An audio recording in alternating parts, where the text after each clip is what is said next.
well, wouldn't it be nice if we could scrap all the weapons in the world? Wouldn't that just be nice? And the cheerful thing is we know how to do it.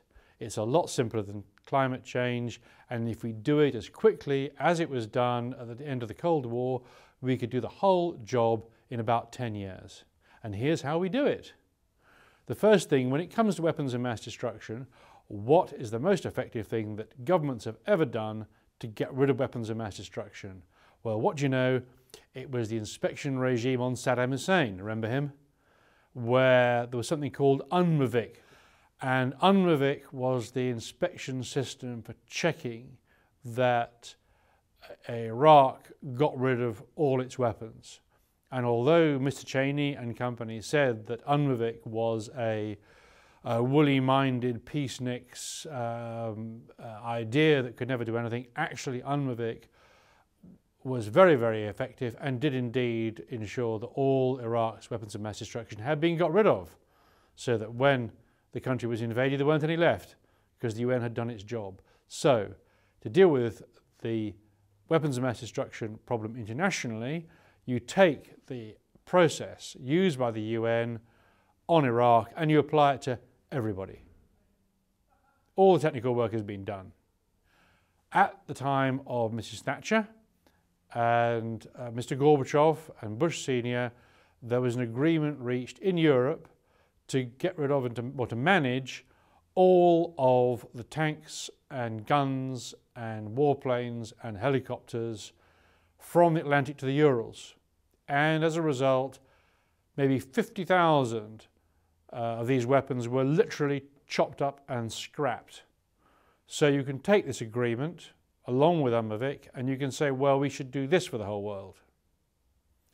So there you are, you can do all of that and you can probably do it in 5 or 10 years because that was the pace it was done at the time before the Soviet Union collapsed and as part of the agreements that produced peace in Europe.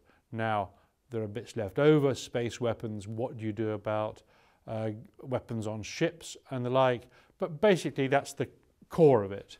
What we did for Iraq and what we did in Europe at the end of the Cold War, you spread that and you apply the same principles to naval vessels and you include factories and space weapons in the inspection system. And all of this is tried and tested in Iraq, in Europe. It works. We could do it all very rapidly.